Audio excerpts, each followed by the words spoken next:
I'm going to chair and Adeline is going to co-host. Yes. Adeline is more familiar with Zoom than me, so but I'll try to do my best to chair this. So I just want to welcome you all to the first Dickinson at a Distance panel.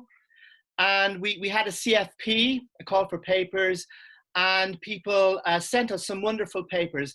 And we're going to have some live presenters, and we're also going to have some people who are going to present through their recordings.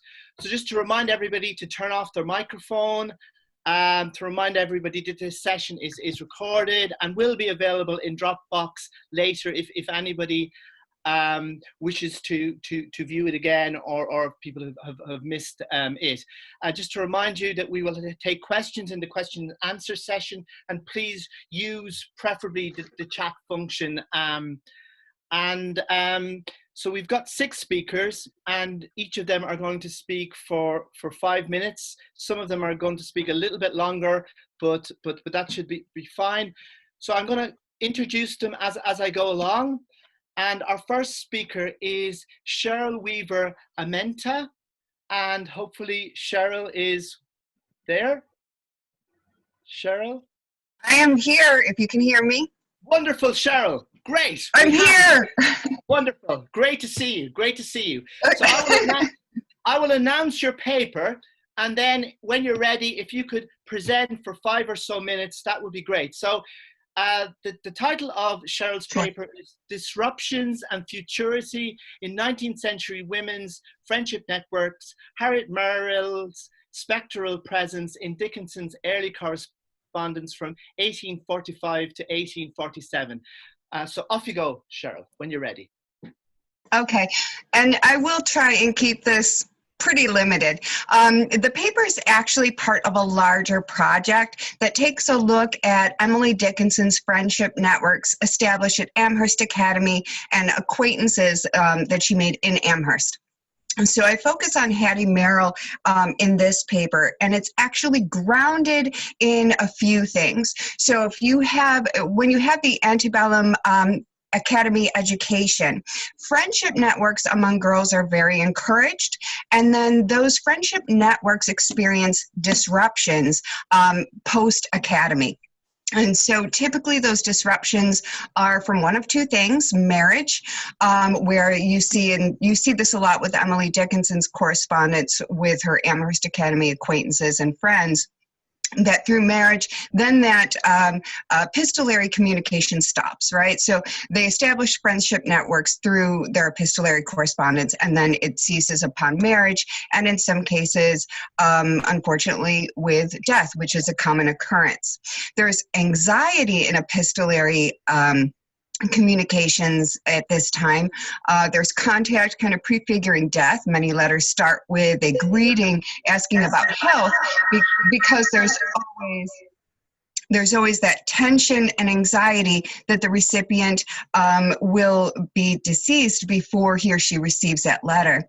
There's also the unfortunate occurrence of a misfire, where the letter is sent but never reaches that participant. All this is happening at the same time as the Postal Act of 1845, which obviously makes it much easier economically to communicate through letters.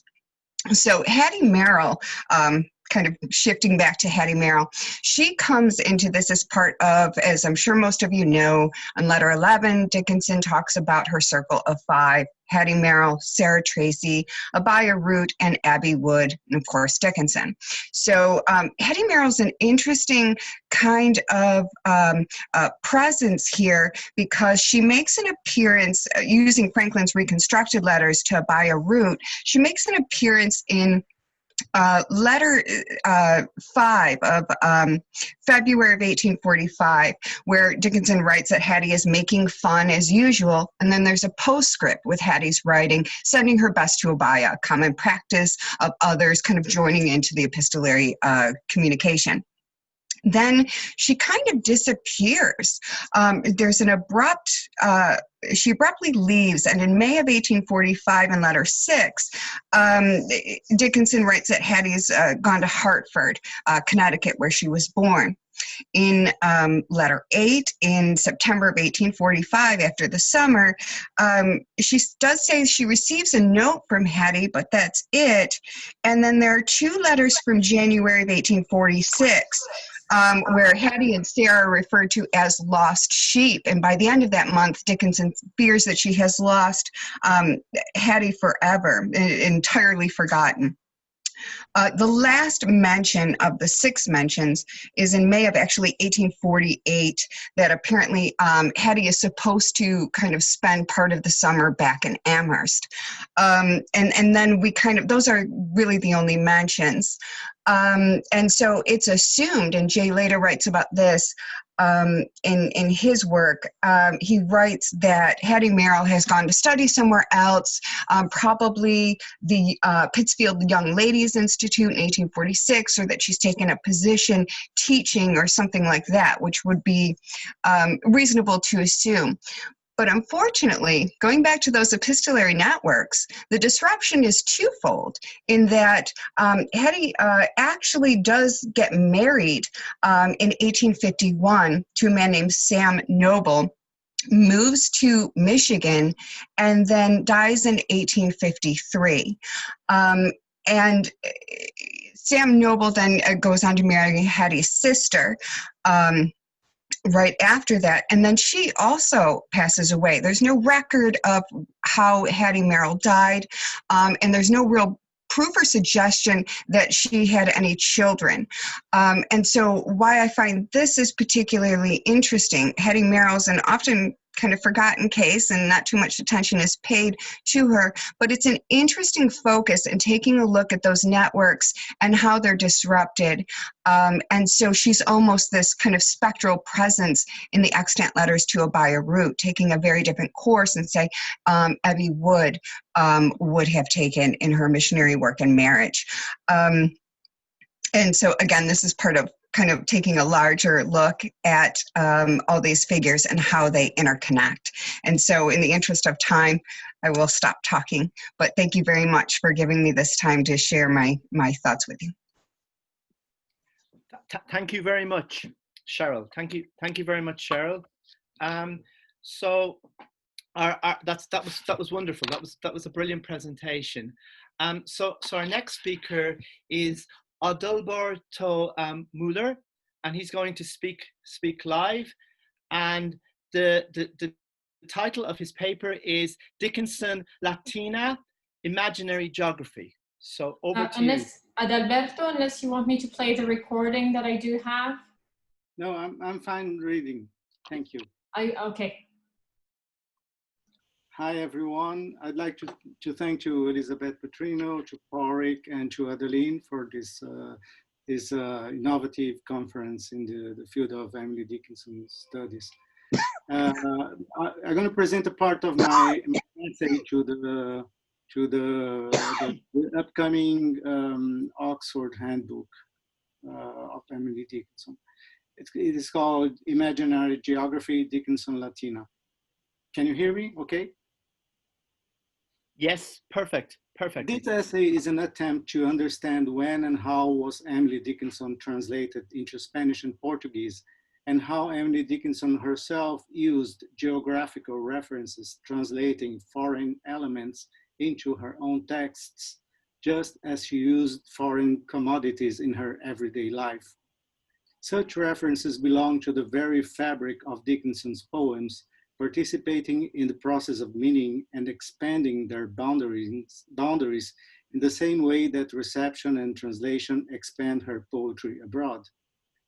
Taking this expansion into account might help her readers to reconsider her well-known seclusion, since her poems constantly invite readers to experience what she calls herself foreignhood.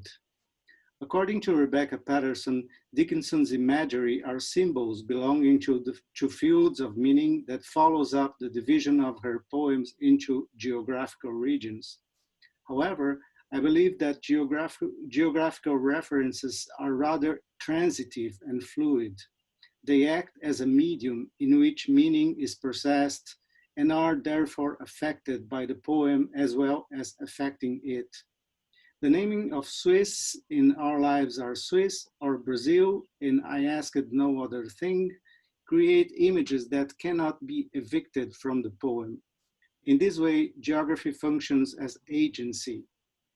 Dickinson's vision of the foreign world shares assumptions 19th century American women made about the commodities of their own households as a result of the rise of American imperialism and the way it shaped national identity within domestic space. These assumptions are evident in Dickinson's Latin American imagery. For instance, in 4 poems in which she mentions Brazil. In My First Well Day Since Many Ill, Dickinson uses the words Brazilian threads to describe summer colors. She might have known that the name Brazil originated from the Brazil wood, a tree from which a carmine dyestuff was extracted. Together with cochineal, produced from a Mexican insect from the 16th to the 19th centuries, this was one of the main dyestuffs for textiles in Europe and later in the United States. Because of this dyestuff, Brazil can be related to Tunis in a route of evanescence, since the color purple extracted from a shell was an important product in Mediterranean history and the textile economy throughout the centuries. This is why in other poems, Tunis and Tripoli or Numidia appears as a symbol of majestic power related to ancient Rome and or unending reach, as it happens with Brazil. The same can be said about rum, exotic fruits, and jams.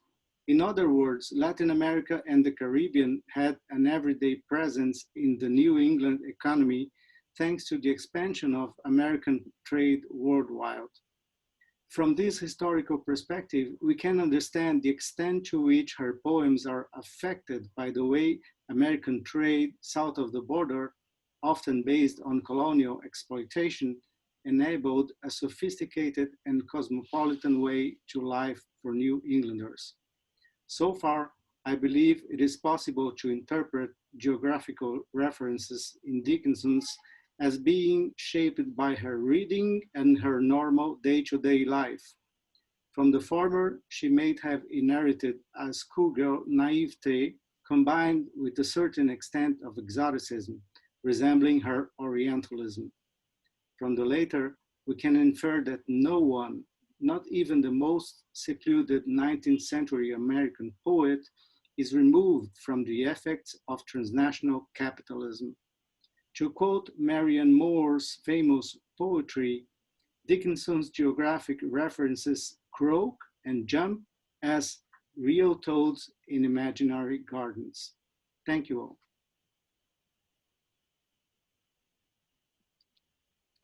Thank you. That was brilliant. Thank you very much. Lovely, wonderful.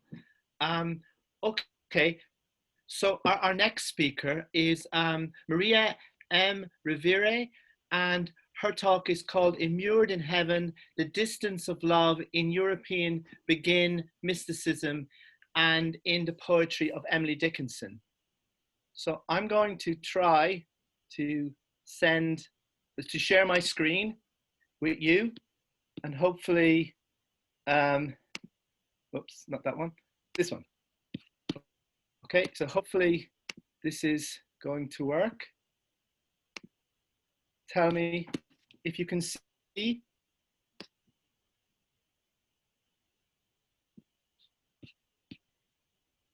Can you see my screen? Sure. Yeah, okay, okay. I am María-Milagros Rivera Garretas. I am Professor Emerita at the Universidade de Barcelona in Spain. Immured in Heaven, The Distance of Love in European Begin Mysticism and in the Poetry of Emily Dickinson. Emily Dickinson composed 3 poems inspired by the Begins. Immured in Heaven, of God we ask one favor, and I tried familiar thing. The Beguines were women who were free of the sexual contract. They are documented in Europe from the 11th century, living alone or in small communities of 2, 3, 10 friends. They lived free of the sexual contract because they did not marry, but were rather chaste, understanding chastity as it was understood then, and as Emily Dickinson understood it. That is, as the inhibition of heterosexuality. They formed a movement that was mystical and political, that has survived until the present day amongst Catholic women. That Emily Dickinson knew about Beguine mysticism is made evident in the 3 poems cited previously. Information about them was accessible to a significant extent in her cultural context, as if they formed part of an international fashion related to the freedom and sexual pleasure of 19th century women, who were much less Victorian than the patriarchal cliché would have us believe. I consider it higher probable that Emily Dickinson would have read the famous novel by Lady Morgan entitled The Princess or the Beguine, published in London in 1835. She may also have read the story The Beguine, a tale of the 12th century, published in London in 1840 in the magazine The Ladies' Cabinet of Fashion, Music and Romance. What was it about the Beguine way of life that might have called Emily Dickinson? In my opinion, the symbolic independence of man. A symbolic independence that rested on chastity, understood as sexual freedom. The freedom to love who you wanted. And in her understanding of love as all, as amor omnia, as it is in poem 1747, which begins, that love is all there is all we know of love.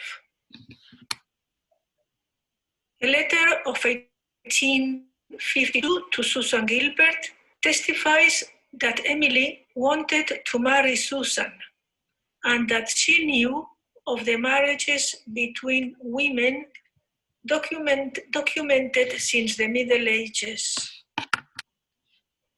These took the form of legal adoption in order to make a home. She calls them, I quote, union, my dear Susie, by which 2 lives are one. This sweet and strange adoption. The most radical Beguines in their mystical experimentation were the anchorites. They were Beguines who immured themselves in the high part of the wall of a town, the walls of a beloved church, or the structure of a bridge, places that were always frequented. In their cell, often anchored towards the sky, they devoted their lives to feeling the pleasure of inner union and to nurturing and deepening their joy of divine love. Some of them wrote about their experiences there, as Julian of Norwich did, immured in the Church of St. Julian of Norwich, and the author of Showings or the Revelations of Divine Love, one of the great works of Western mysticism. The anchorites and their cell are the direct inspiration of the erotic poem Immured in Heaven, What a Cell, Let Every Bondage Be, Thou sweetest of the universe, like that which ravished thee. So too, for the love poem 1675, which says, immured the whole of life within a magic prison, we reprimand the happiness that too competes with heaven. Emily Dickinson transported Beguine mysticism to her own life and to the expression of her decisive and complete love for Susan Gilbert.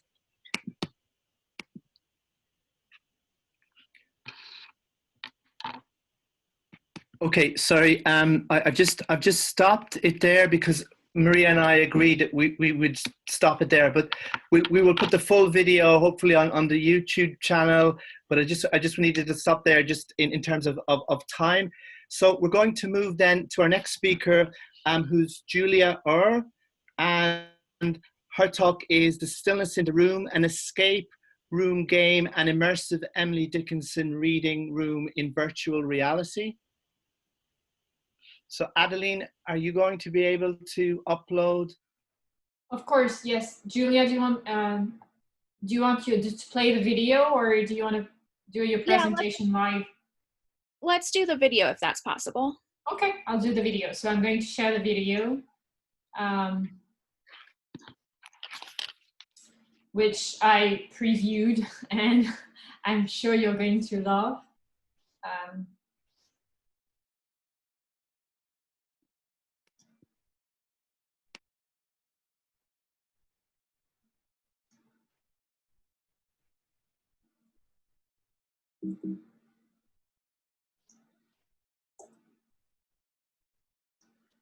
Okay, so I'm going to share the screen now.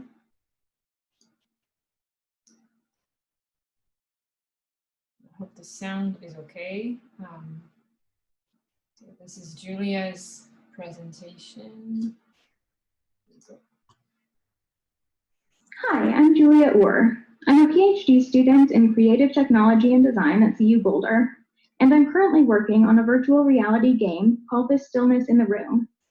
It's an escape room style game with lots of puzzles, but what makes it interesting is that it's based on the life and work of Emily Dickinson. And rather than trying to escape from the building as you would in a typical escape room game, your goal is to escape further inside the Dickinson homestead. What I'm going to show you right now is what I'm calling the Emily Dickinson reading room. This is the last scene in the game, and it's pretty much a virtual reality replica of Emily Dickinson's actual bedroom. I've tried to make it as historically accurate as possible. For example, the wallpaper in this room is copied from images of the Emily Dickinson Museum. Over here, we have a portrait of Elizabeth Barrett Browning.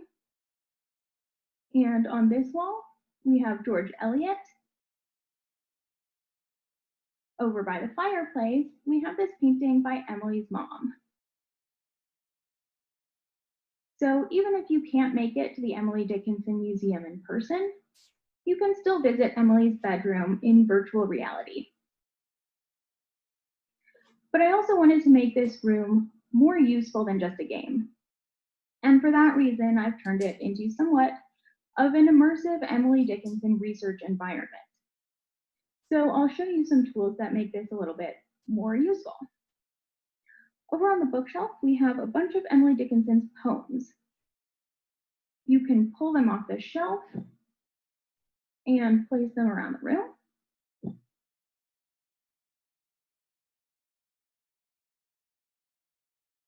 We've got images of the original manuscripts,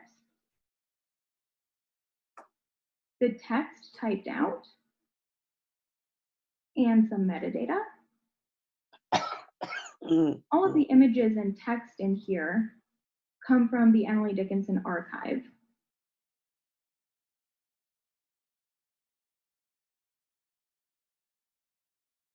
And so this allows you to look at Emily Dickinson's poetry in the environment where she originally wrote it.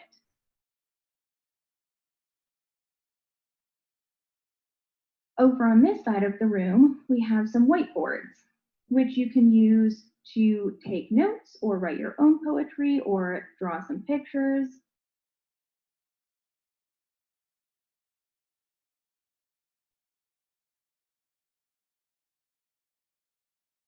This is a smaller whiteboard that you can pull off the wall and place wherever you want in the room.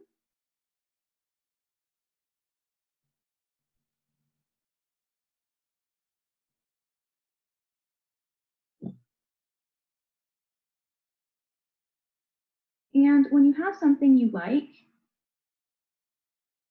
you can save it by taking a picture with this camera. You can take a picture of anything in the room, and the image will be saved to your desktop so that you don't lose any of your notes. Finally, here's my contact info. This is very much a work in progress. So if you want to get in touch with me to ask follow-up questions, or if you have suggestions on how I can make this project better, I would really appreciate any feedback you can give me. So my email address is julia.ur@colorado.edu. And thank you very much for watching.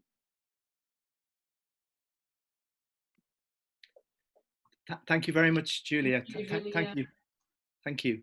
I keep sorry. I'm so nervous about being the host for this. I keep forgetting to clap, and I also realized that having asked all of the speakers for bio information, I didn't actually introduce them in that way, and I want to apologize. I think again because we were running late, I was a little bit stressed. So I'm sorry if I didn't introduce you.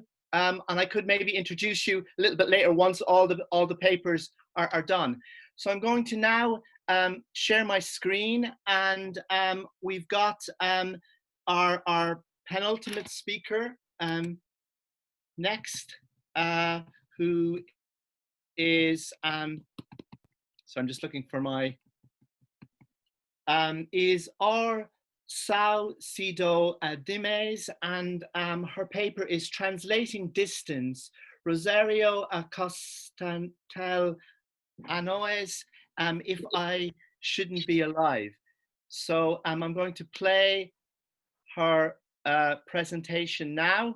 So I'm sharing my screen with you, and hopefully this is working.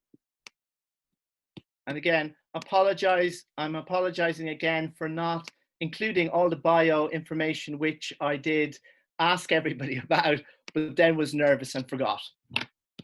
Hello, the title of this paper is If I Shouldn't Be Alive, and my name is Rocío Saucedo. For Rosario Castellanos, to translate is, quote, to be for a brief moment the incarnation of the other admired in the distance, end quote. Castellanos' poetics of translation implies an understanding of distance that she and Emily Dickinson seem to have shared in relation to poetry. The purpose of this short paper is to propose that for these two poets, distance as embodied experience in its broadest sense informs various aspects of poetic creation and circulation. In their personal and authorial trajectories, Dickinson and Castellanos were very different. Castellanos published novels, plays, essays, and poetry in her lifetime. She was a journalist, worked as an academic in Mexico and the United States, and later in her life as a diplomat in Israel, where she died at 49. Castellanos read and wrote about very diverse writers: Simone de Beauvoir, Thomas Mann, Yukio Mishima, Jorge Luis Borges, Natalia Ginsburg, Doris Lessing, among many others, and not to mention a long list of Mexican authors. However, she published translations, which she called versions, of only 3 poets: Paul Claudel, St. John Perse, both also diplomats, and Emily Dickinson. In this scenario, Dickinson stands apart as the only kangaroo among the diplomats and 20th century cosmopolitan writers. And this is a list of the poems by Dickinson that Castellanos translated. Dickinson's If I Shouldn't Be Alive posits death, otherwise the ultimate form of distance, as nevertheless reachable through poetic address.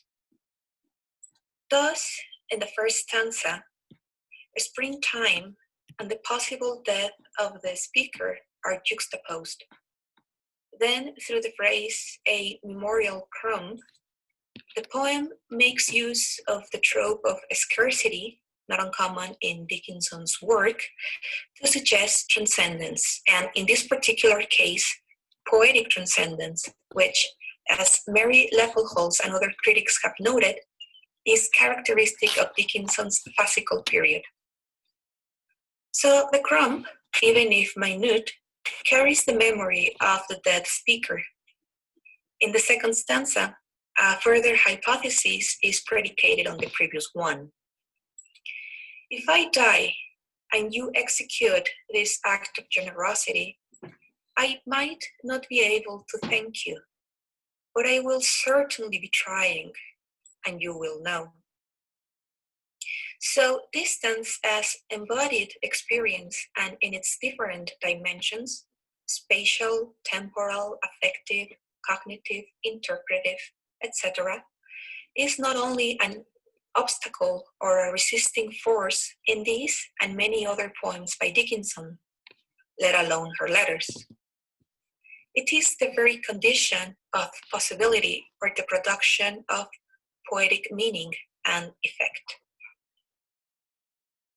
The first stanza in Castellanos' version, though not a literal translation, maintains the general sense of the original. The second stanza, however, introduces a significant variation. If I am not able to thank you, you must know it is because the words got caught between my granite lips. So the playful, or at least more sweet than bitter tone in Dickinson becomes more bitter than sweet in Castellanos, and the distance between the speaker and addressee more poignant, the poem more urgent. Yet, through their metapoetic scope, both poems perform a conscious attempt at poetic transcendence. Dickinson's poem virtually becomes the memorial crumb that aspires to overcome distance. Castellanos feeds on this crumb, this legacy, and by translating the poem, speaks through it, effectively stepping into a house that tries to be haunted. It is not a coincidence that this is one of the poems Castellanos chose to translate. According to her, quote, among inexhaustible possibilities, we choose to translate that which somehow says what we in no way are able to say, that which we wish to have found, formulated, invented, end quote. In other words, we sometimes find in distance what is closest to us. Thank you.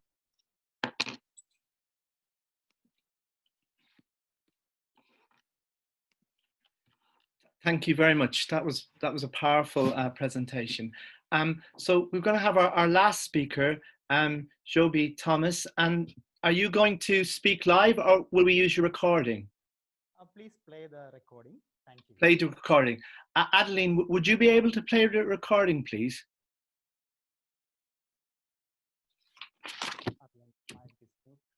I'm going to play the recording, so just.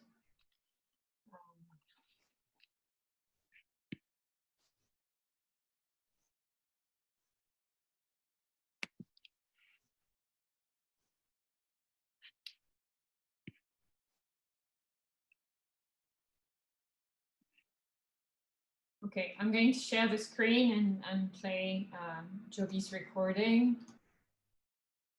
with you all.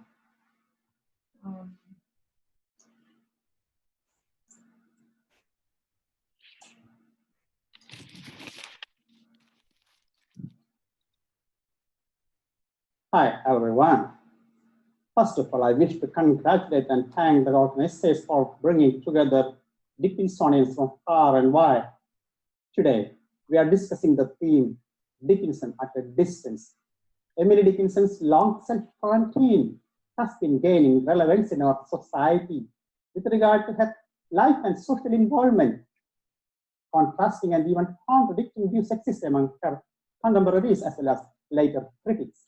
People who were near to her always asserted her normal behavior and interest in social events. Her friend and sister-in-law Susan reiterates that normal life was among Emily's profoundest yearning. In the Away From poem, we find this yearning of Emily.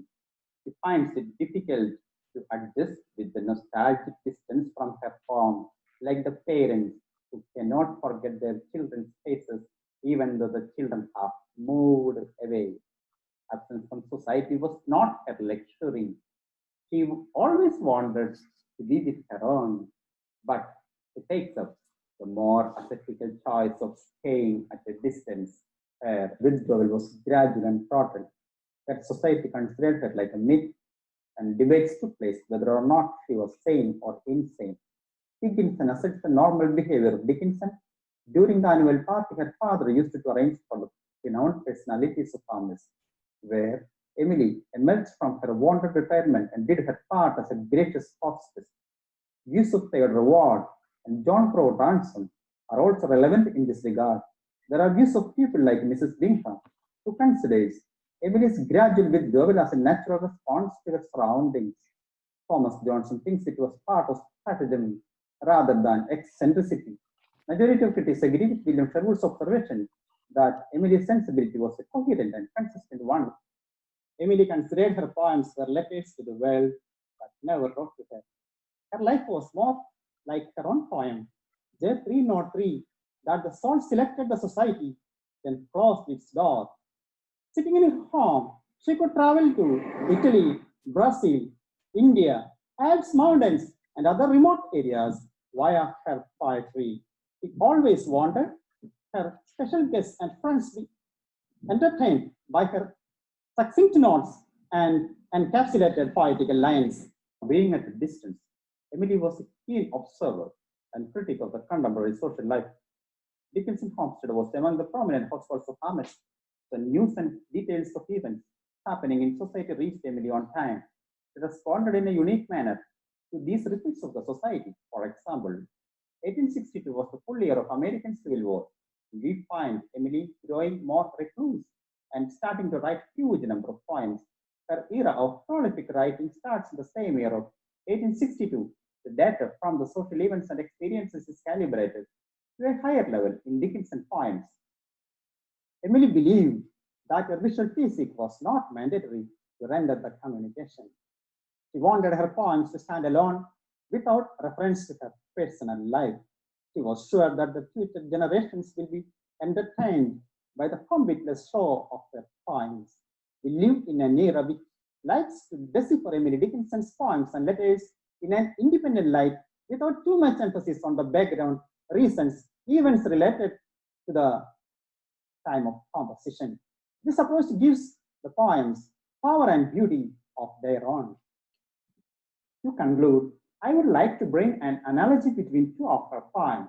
She argues in J 1543, F 1573, obtaining but our own extent, that the personal expanse or the extended interiority of Jesus grows and resurrects himself from the dead.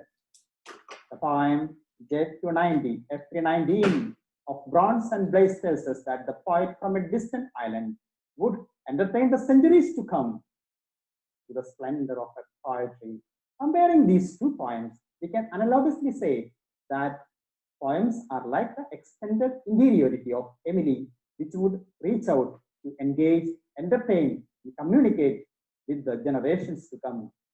Thanks.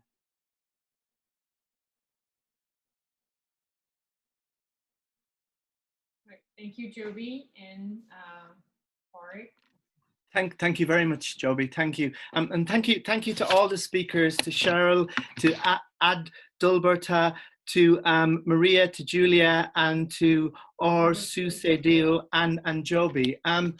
What I found amazing about this panel is the way in which you all approached distance and remoteness and foreignhood and different movements across geographical and historical time. So does anybody have any initial questions for our speakers?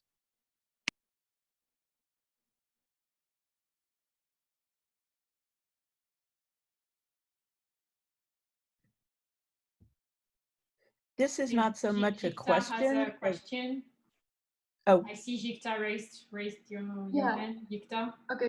Can you hear me? Yeah. Okay, so I have a question for Julia, and what was the kind of inspiration behind creating the game? Because I think escape room feels like a kind of analogy with her life, because it seems like she was escaping from the family societal constraints. So if you can tell us what was the inspiration behind it. Thank you. The inspiration was pretty much me being in quarantine. I got sent home from school and I immediately got scared of being bored, stuck in my own house. And that sort of made me think about like people who wouldn't be sad to be stuck in their own house, which made me think about Emily Dickinson. And I think you're exactly right that an escape room game mirrors nicely a lot of things about her and her work. And so I wanted to make a sort of inside out escape room game where you're escaping inwards instead of outwards. And I think that's a really interesting metaphor, both for Emily Dickinson and for all of us stuck in quarantine right now. I think the next question is Marta, and then Martinelle, and then Cynthia. Hi. Well, first of all, thank you so much to everyone for those beautiful papers on translation and remoteness. This is kind of a shout out to Julia too. I was teaching a course this spring called Dickinson's Desk.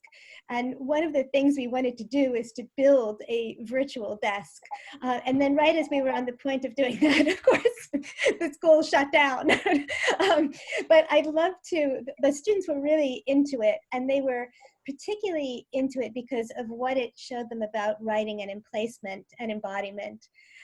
And so if you're ever in a position to share this material, I'd love to share it with my students. And I hope you keep going on this project. Yeah, I'm planning on having some sort of downloadable demo ready in the next couple of weeks. So if you want to stay in touch, I can definitely send you a link to that when it's ready. Thanks. Thank you. Thank you, and Martinelle. okay, if my dogs start barking, I'm just going to mute. Okay, let them speak. Let them express themselves. Let them speak. Yes. Well, they're wanting to speak. I love this panel. I've loved both of the panels this morning. So mine is not so much a comment as to say I hope to be able to share all of your work. I found affinities in every single presentation, and I just want to compliment you and thank you. And as you can hear, my dogs love this. So they but thank you so much for, I like the game. I like the, every single one of you. I like the attention to writings by Susan that normally don't get much attention. And also writings to Susan. And I'm going to mute because of the dogs. Thank you. Cynthia, I think you had a question. Yes, and I just wanted to go back to Julia and just ask if you could speak briefly about what type of equipment one would need to access the VR escape room in the full dimension. I know it's on YouTube. Yeah, so for the full application, you need either a desktop VR headset, like an Oculus Rift or an Index or an HTC Vive, or something like the Oculus Quest that can attach to a desktop. So yeah, this only works with headsets that have 6 degrees of freedom right now, which is a little bit limiting, but I'm hoping to eventually make a version that's more compatible with different systems and maybe one that isn't specific to VR. But yeah, right now you need a desktop VR headset. Thank you. Okay, and I think Marta, you had another question. Thank you.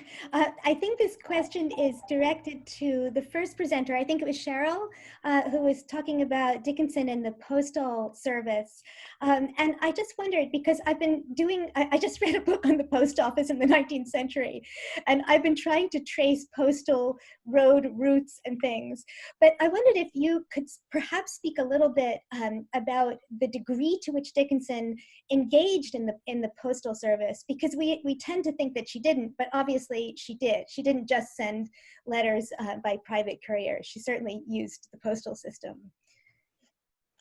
You know, that's a really good question, because I had mostly been focusing on how the time with that Postal Act of 1845 really broadened things. And so, you know, the question becomes, and we can't really speculate too much, is, you know, what would her epistolary communication be like had that act not been passed? How would it have affected the volume to which, because so many of her writings that we see grew in the kind of postbellum avenue, where you have a lot more of that correspondence.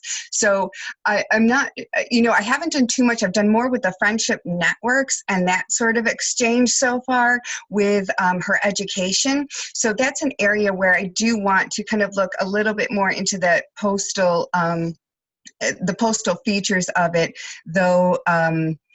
You know, that would be kind of a different project than the one that I'm working on now. So that would really be another avenue to explore. Particularly, I think it would be interesting to think about the differences in her use of the post in, you know, antebellum versus postbellum communications. So that's not really an answer to your question, other than I think that's an avenue of research that really could be explored, especially considering things like materiality. And you know, the products themselves and the Postal Service. And I think there's some good work that's coming out on that is examining more the 19th century epistolary communications. There's a book that I'm looking to get into now that really looks into that. So that's an area that I'll be looking at. Great, thank you.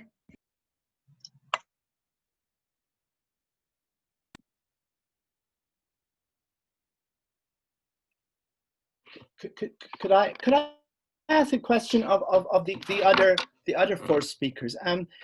One of the things that I mentioned was the way in which you were bringing together the ideas of foreignness, the kind of geographical, Dickinson looking to geographical, other locations, historical locations.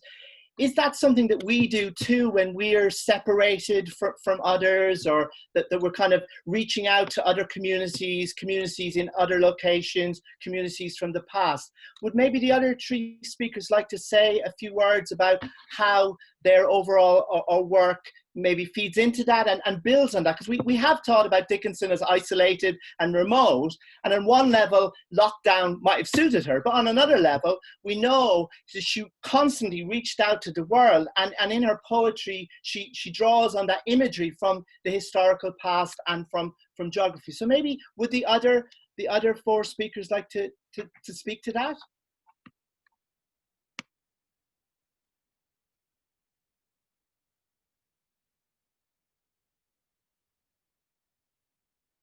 Or not? Well, I can briefly say something. I think that what I was trying to show is that all the geographical references in very important poems, for instance, A Route of Evanescence, Tunis is not there for nothing. There is a significance as a historical, geographical, and political and economical significance. So when you look to the words she used, they are very, very important, and the geographical references are so deep in meaning as the words that she uses. So she's connected with the word of her time. Thank you very much. And any of the other speakers like to say a little bit about that sense of connectedness with the past and with the geographical? Yes, I do, but I can't find the little hand. You can just talk. Yeah. I am Milagros, María-Milagros, but I can't find the little hand. You say, is this one? No? Same thing. I was looking for the little hand too, and I've been hunting find for it. Okay, I couldn't find it either. I just wanted to say that, yes, sorry. I just got out, I'm sorry. We can hear you. I know, just a sec.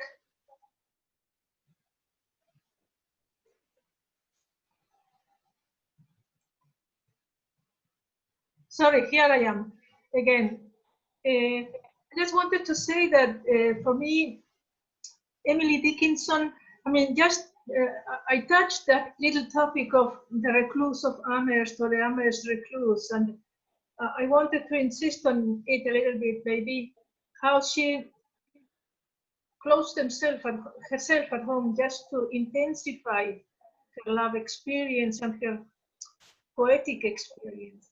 And in this sense, I felt some connection with Rocío Saucedo when she talked about Rosario Castellanos, how we find the distance in our inner self. Thank you. Thank you.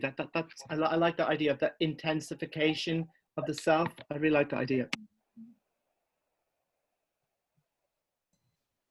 May I? Yes. It was sort of a conflict for me to speak of Dickinson as not a cosmopolitan writer, as opposed to all these authors that Castellanos used to talk about. Because if I had a space to go on about this, I would have said, or I would have tried to explain how Dickinson was a different kind of cosmopolitan writer, in the sense that she was very connected, and she was very aware of the sense of the new around her. And she was very perceptive of what was going on. And I obviously like the pictures of Elizabeth Barrett and George Eliot that Julia included in her virtual room, precisely because of that, because it shows you how the room has windows, and the books and the portraits and the letters, and also all these other references are also windows into the world. So she was cosmopolitan in her own way, let's say. And I agree with my Spanish colleague, María-Milagros, I believe it is. Sorry if I didn't get it right. That going inwards or staying inside a room may be, and just as Julia herself suggested, that might be a look, a search for freedom. And it obviously puts this usual understanding of freedom upside down. And I believe that that is one of the reasons that Emily Dickinson has had, like many of us speaking for so many decades, about the way she approached the world around her and poetic creation, even the very meaning of freedom. Yeah, her soul, her room had windows, and her soul had many windows too.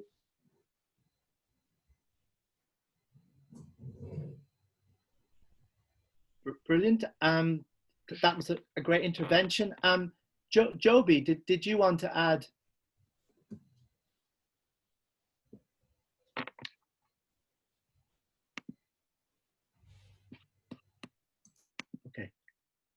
Okay. But well, I don't think he does. But I just wanted to Sorry, thank I think Vivian raised her hand. Vivian. Okay. Yeah. Sorry, Yeah. Vivian. Do we have time? I'll just try to be quick. Go for it, Vivian. Okay. I think there are a lot of ways about thinking about Dickinson's relationship to history.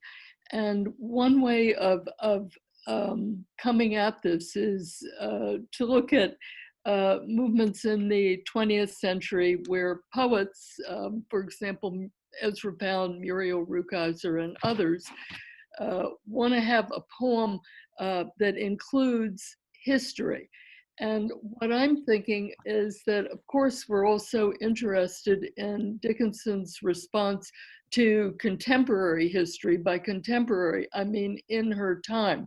But all the, for example, biblical allusions that she uses those allusions offer us another way of thinking about Dickinson's relationship to history, that she's retranslating, revising, revisioning what various forms of history might look at. So I guess what I'm saying is that there are a lot of strengths in Dickinson in terms of your theme, Porrick, about reaching out, that we don't have to think only in terms of reaching for her present moment, that I think she has a deep historical imagination that's important too.